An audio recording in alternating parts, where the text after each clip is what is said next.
Hello, friends. It's another beautiful day in paradise, blue sky. Now, we're not going anywhere today. We're just gonna finish off something I started. Now, first of all, I need to grab a few things from inside here.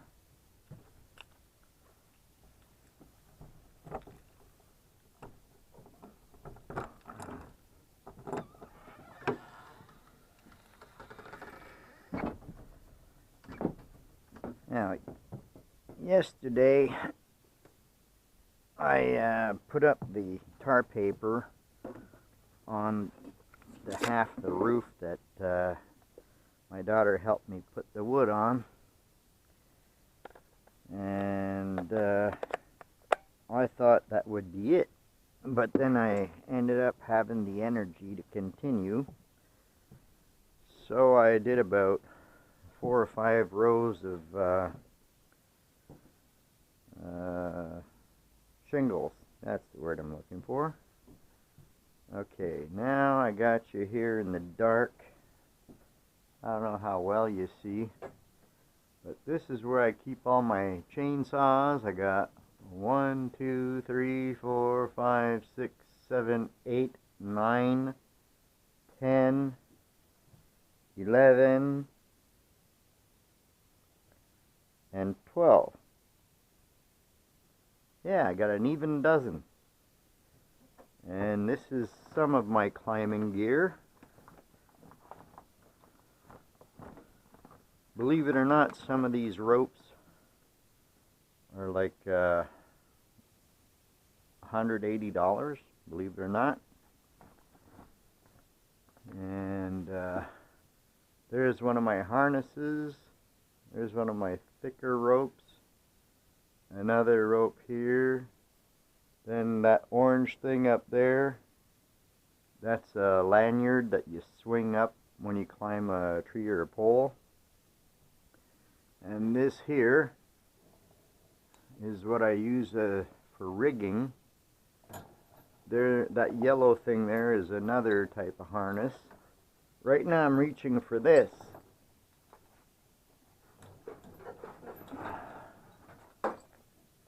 It's just a belt, but it will help me not to fall off the roof, I hope. I'm just gonna tie myself into this thing, if I could get it on.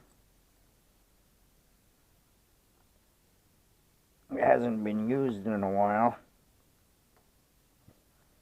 because when I'm hammering, I can't really be holding onto a rope at the same time, and I can't put my pieces of wood up there to step on. Well, you'll see, you'll understand when we get up there. So now I just gotta figure out how I'm gonna do this, because I need to hook in to this here, which I might use this guy.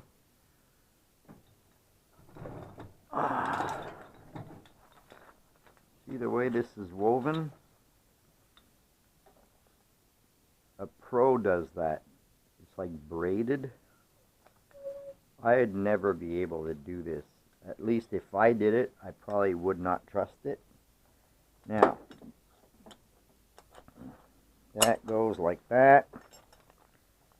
And this one goes here on the other side. I don't know if you can see that.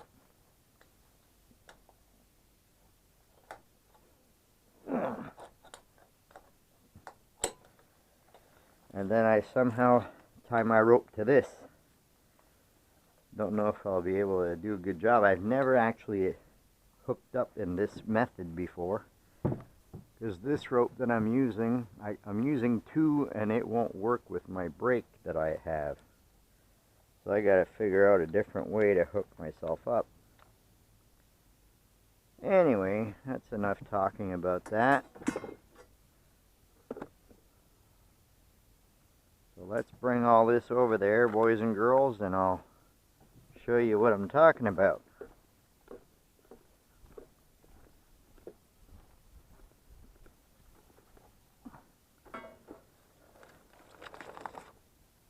I was up here last night right up until it got dark, and then I just had to stop because I sensed that if I don't stop I'm gonna fall off.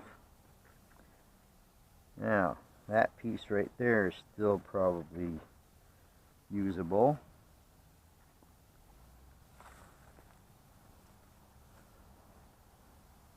You know, for the peak. Now, I don't know how exactly I'm gonna do this. Like at the beginning, I'll leave you up on my head to show you what I'm doing, but then I would have liked to set you down somewhere so you could actually see. But that probably won't be possible because when I'm hammering, everything just vibrates, and I don't want my camera to end up on the ground.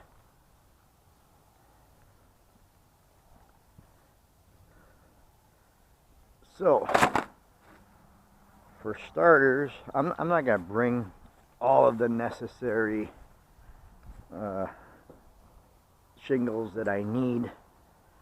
I just want to get you up here, kind of let you in on what's going on. Sorry about that. Now, you could smell the tar from the shingles and the tar paper.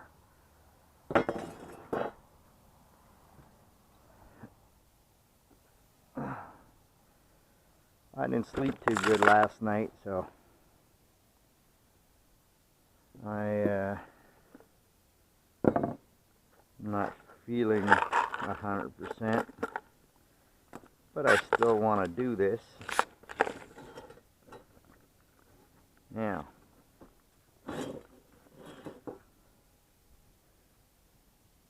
I need to put a handful of nails in my pocket again.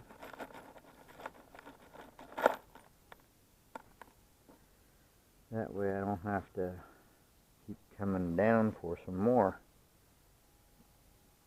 Now, how am I going to hook this to myself? I don't really know.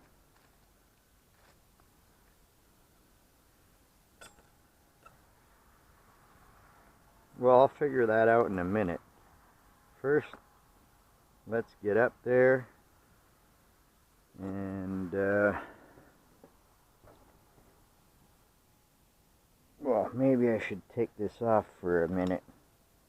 I don't want to trip on it, because when I pick my legs up to climb, I feel it's kind of in the way. Hang on. This one hasn't been used in so long, I'm having trouble pressing down the spring there. Oh, now the dog's going to complain.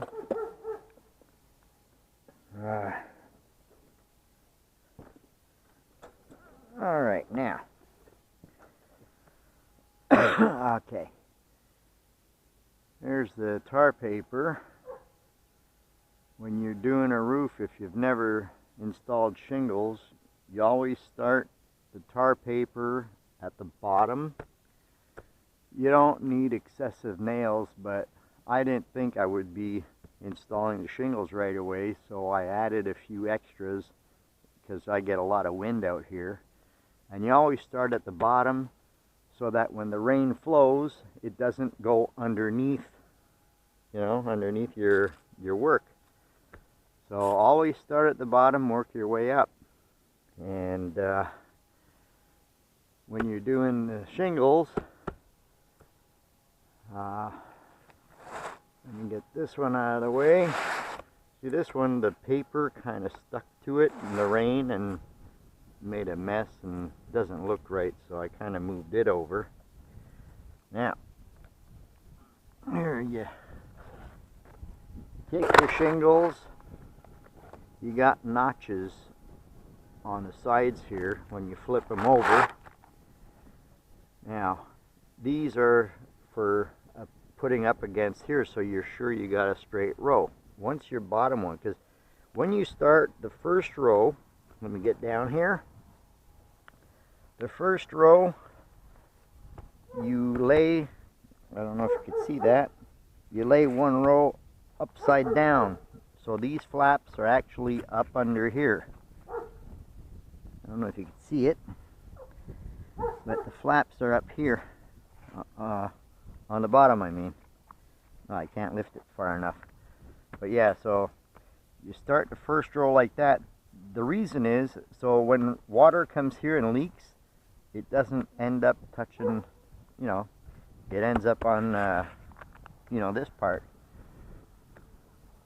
So this is what's right on the edge all the way down.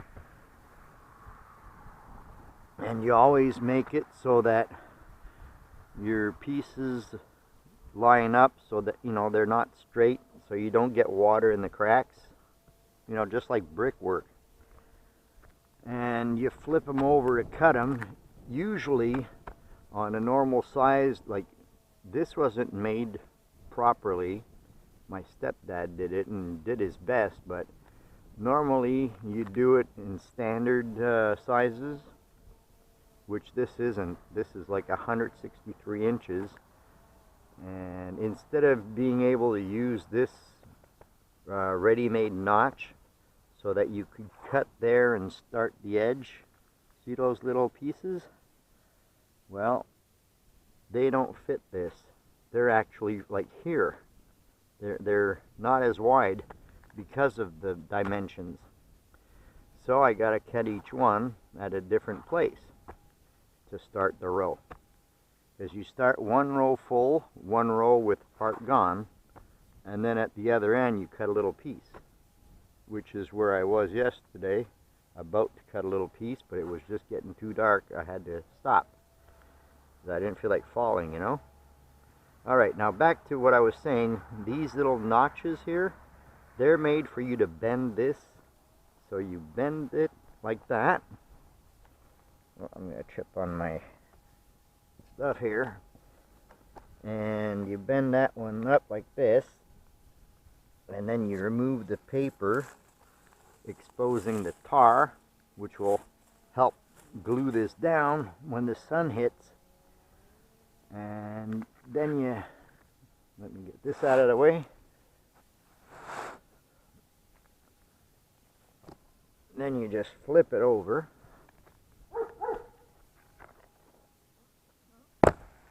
And you just slide it down till these notches just grab onto the edge here. I hope you're seeing that right, because I can't see what's going on in the camera. And there you go. You just line them up like that. But before I continue with this, let me get back to what I was doing. I was at the other end over there.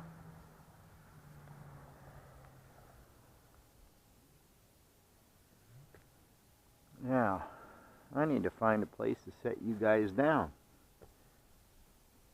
Over in that tree would have been good. Now, is that a possibility? What do you think? I don't know if I should try getting my ladder and setting you up in that tree, because you're just going to see my back anyway. And then I could run this at, you know, fast speed like some other YouTubers do. But then you'll be far away and you won't hear nothing I'm saying, so that's why I figured I'd do all the talking now. Get it out of the way. Now see, I was using these boards that I was screwing in for me to rest my feet on so I don't slide off. Because that was actually very slippery, or I like to say slippy, because you don't, you know, it has nothing to do with slippers. So when we slip, we don't say, hey, I slippered. We say, I slipped. So why is it slippery? I think it should be slippy. but I always get corrected by people. Anyway, see, that's my Asperger's doing that. At least that's what I'm blaming it on. Alright, enough time wasted. I need to get back to this if I ever want to finish, because they're calling for a lot of rain starting tonight. Now, I don't even know if that's wide enough. Hang on.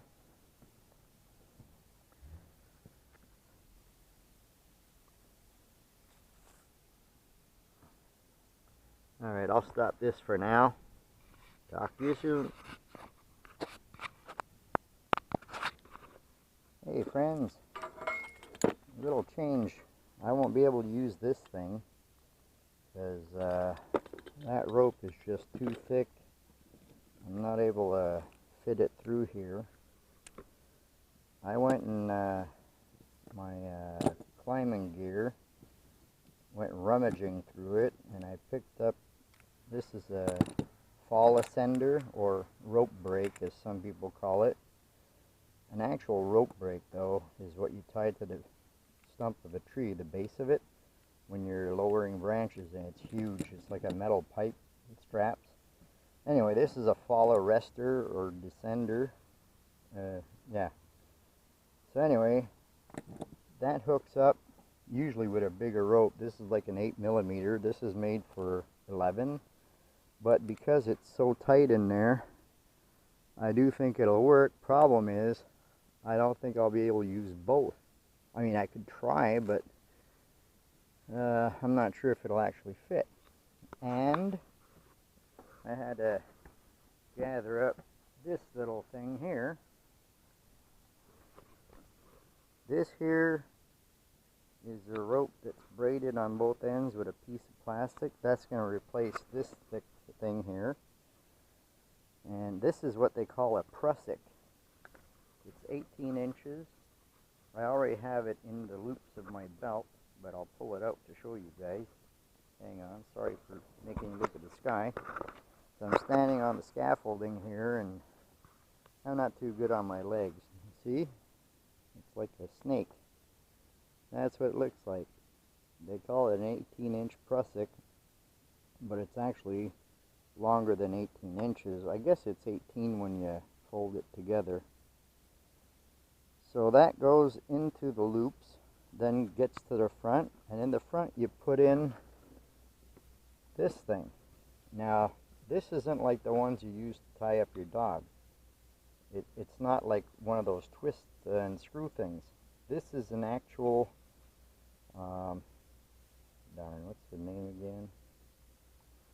I got so much trouble with memory since that stupid stroke. I can't remember the name of this stupid thing, but here it goes. You pull it, sorry, it's hard to do with, hang on, let me set you guys down somewhere. Will that work? Wait, let me lean you up right here. Okay. You pull that. Ooh, it's tough, haven't used it in a while. No, sorry, you twist it, then pull, whichever way it goes. Yeah, you twist it to line up the inside here and the hole there, and then you just pull it out or push it in. There we go. Haven't used it in so long. See, since I had the stroke, I haven't really been climbing. But that's how it goes, and once you got it looped into your belt, you just slap that on like this, and then you latch on the fall arrestor. But you got to make sure that when you do position it, that you have it the right way. See, there's an arrow here. That's the up. So you got to be yanking down on the rope, because if you don't, that thing's going to make you go right down to your death, probably. Alright, let me take this off. And, do I remember how I did that now? Yeah. Okay, let me, oops, I keep wanting to pull it out when it's push it in. come on. Now which end? There we go. Let me put that on and I'll show you once it's done how it looks.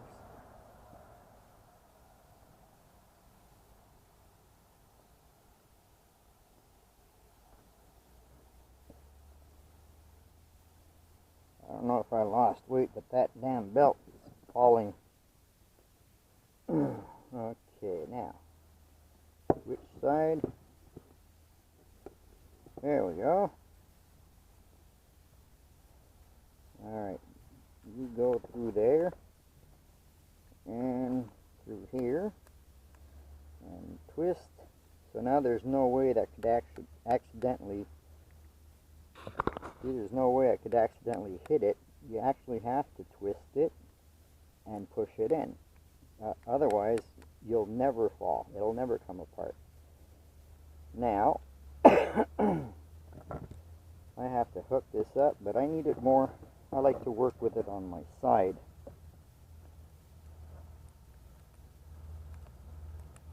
And this too, although this was made as a crazy dog's leash thing, you have to physically pull it for it to come apart and to put it back in. See, like now, even if you tried, it ain't gonna go nowhere unless you pull. So that's a real good safety item right there. See, that's how it works. So if you want to get one of these descenders or fall arresters, break ropes, whatever they call it nowadays, you could get these on eBay.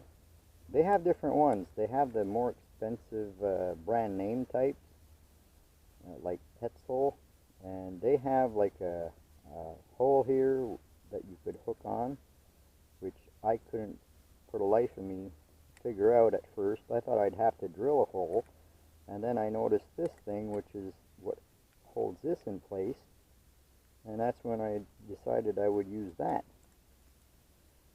So yeah, and even this prusik, you could get that on eBay also. Even this, oh, it's a carabiner. That's what they call it.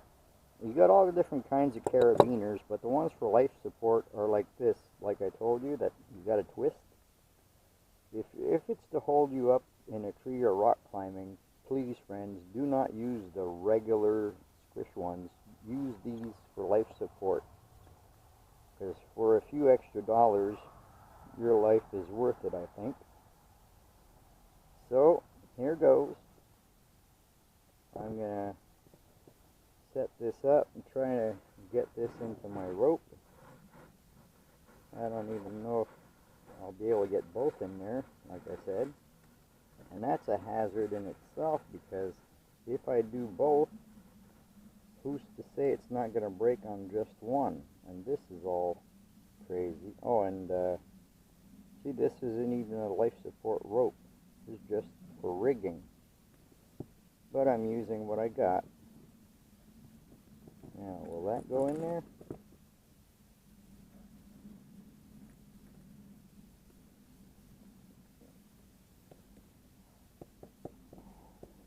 If it ain't gonna go, I'm gonna have to go inside and pull out my brand new climbing rope that I've never used yet. It's still in the packaging. But I'm so cheap, I didn't want to pull it out. I wanted to try and finish the job with the rope I started with. But again, I have to take my own medicine. Is my life worth that? Should I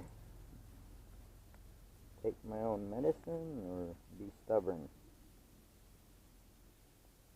I don't think I could get it in with that frayed like that. So let me try to cut the ends. If it ain't gonna work, I will go get my other rope.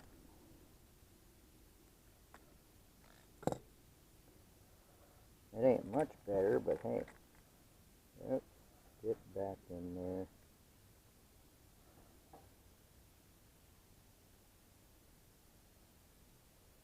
Come on. Maybe if I push them in at the same time.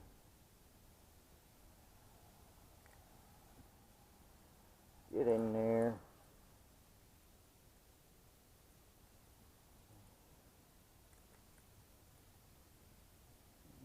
Okay, I think I got it through.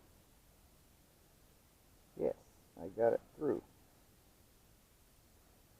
Now, here's how this works. You gotta put your line in.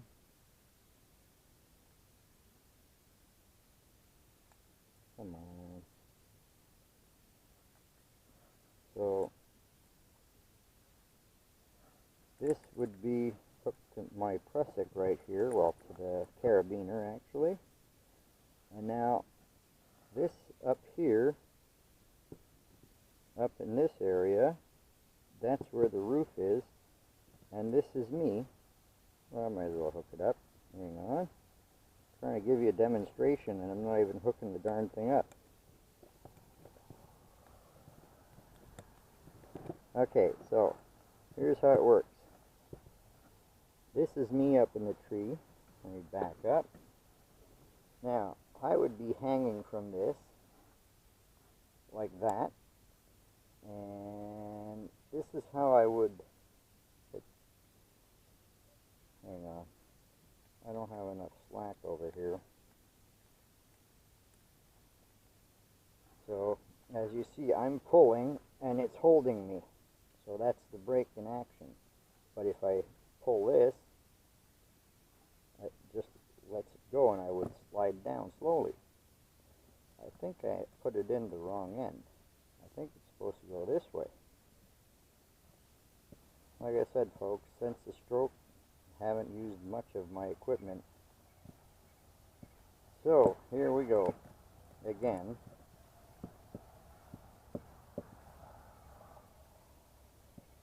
Now I urge you, if you're going to do any kind of roofing work or something, get yourself one of these belts or a harness that fits like shorts, which I have some, but I didn't want to have that binding me in the crotch right now.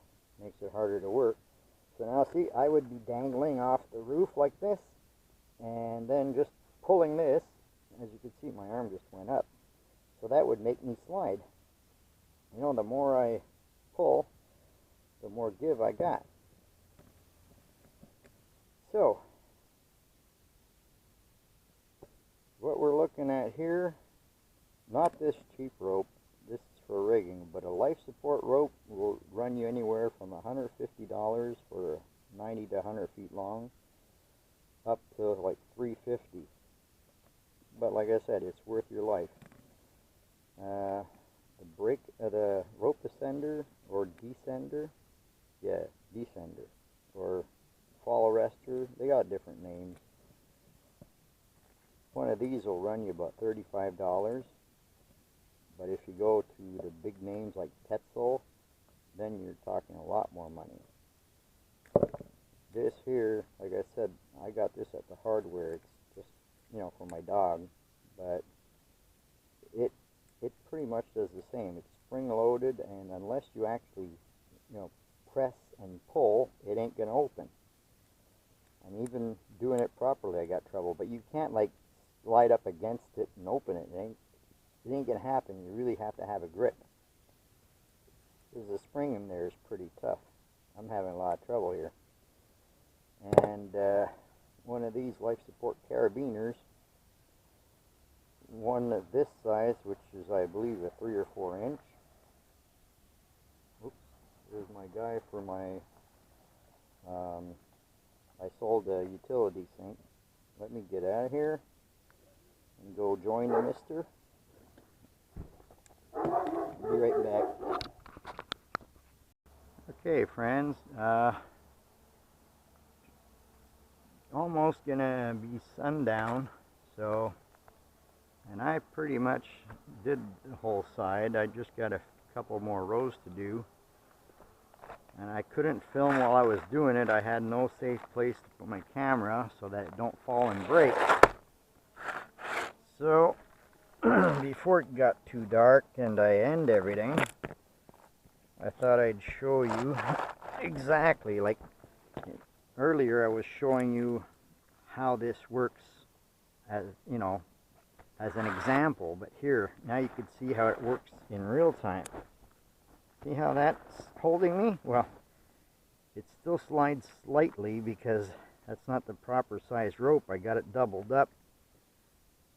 But normally that should actually hold.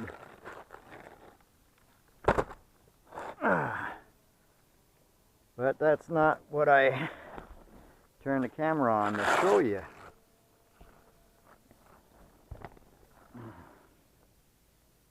Okay, I'm going to need these two pieces later, so I just brought them up so I don't have to go back down again. Hope they don't slide off.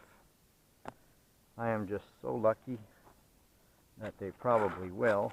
Hang on. I'll find a spot. Okay, one there. And one over here.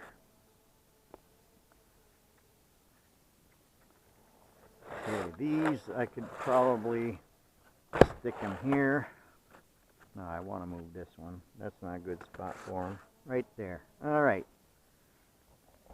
Now, I really hope the angle of this camera is good,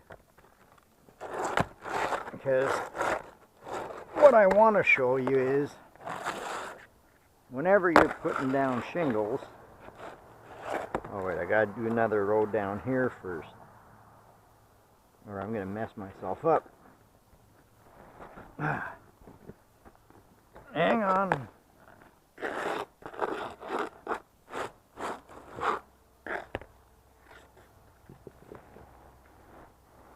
Let me do a bit more work down this way. I'm going to take my glasses off. I got sunglasses, and it's making it harder and harder to see with the sun going down, even though it's on an angle that it's in my eyes when I look in that direction. Okay. Now, this, maybe I could bend it a little. Leave it there. That too. There. Okay.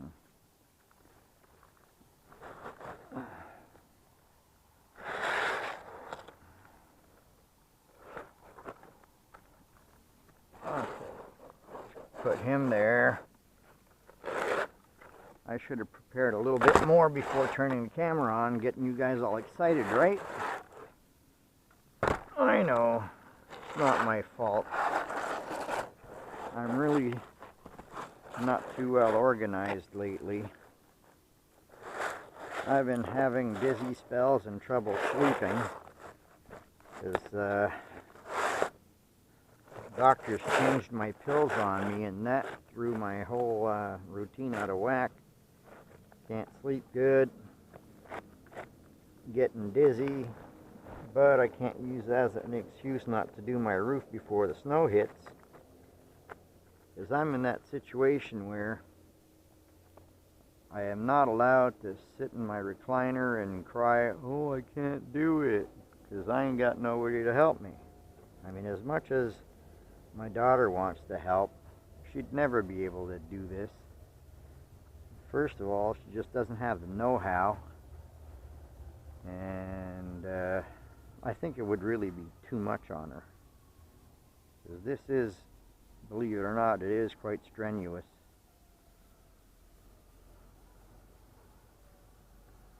Now, I don't know why I took that glove off. Well, maybe I do. I don't know. Okay, so here's the whole idea. As I showed you guys earlier, you bend these. See, these are all notched. I'll take it off.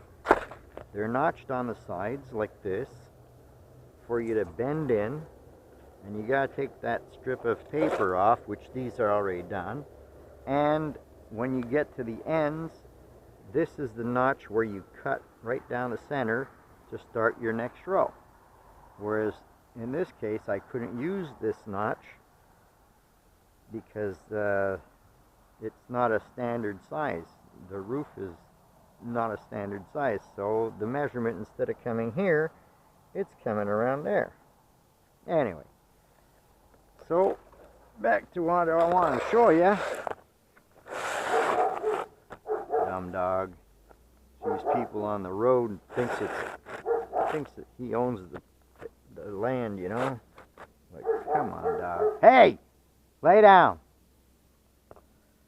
Alright, so, when you line these up, the next thing you gotta do is your nails, put them in the row where the tar is, and don't worry, it's not in the same line as the bottom. Well, yeah, it is, sorry. Anyway, so in this line, you're going to catch both of the shingles, top and bottom, and it'll hold your nail better. And try as much as possible not to nail into the tar, because that'll be that much less sticky space. But then again, you don't want on the edge, because if you're in a area where there's high winds, the less thick you got on the edge, it'll rip. And okay, I'll start with the edge.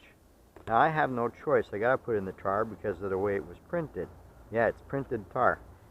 Now sometimes these little spaces end up closer. It's never the same, as you'll see. So you get a nail in, but you don't want to go lower, because see here, that little thing, that space here where it stops, your next shingles go just slightly over, as you can see here. So you don't want a nail to be popping up under there, and you don't want to put a nail dead center because of how your shingle, the next one of these on the following row will end up in the center. And as the sun cooks these and they shrivel up, this also goes up. So if you happen to have a nail right there on the edge of that, that's just gonna go right up and you'll end up with a leak. So always stay kind of not half, but half of the half, so a quarter, and so on and so forth. And that should keep you out of trouble. Now I gotta hurry up and finish this because it's gonna be dark soon, and I got boots that have Velcro and my rope keeps sticking on them. Now that sun's going down and I'm not quite done here, and I'd like to finish it before it gets dark. I think I'm gonna have to take off this glove. Makes it easier to reach my nails, because I still gotta do the top there. I don't know if I'll be able to get it done. See here, I got a space where I could put the nail that's not too close, not too far, and not in the tar. So that's ideal right there. And always watch your fingers and try not to hit on the edge, because if you do, you'll bend the nail head and then it'll just dig in. So when you put it flush, it's going to dig in and cut your tile, your shingle. So try to hammer it as flat as you can. And here, see, I got a good spot right there. It's off, it's not in the center. And always stay to the top rather than the bottom, because like I said, when that shrivels up and dries, it'll go right up to the nail if you have one near there. Okay.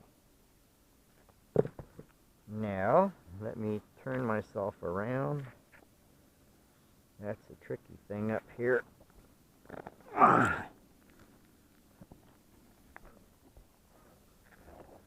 Oh, I just dropped a nail. I don't want to lose them all. Okay, now, if you want to get any of these fancy devices I got, just search on eBay. Search for Prusik. This is carabiner, and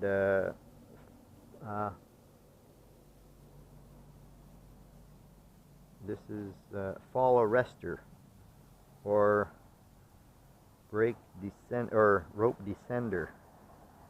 You have the other one, which is ascender, for climbing, and it's got a little gadget so you could like kind of slide up and down, or slide up and then pull yourself. And they even have them for your feet. It's pretty neat.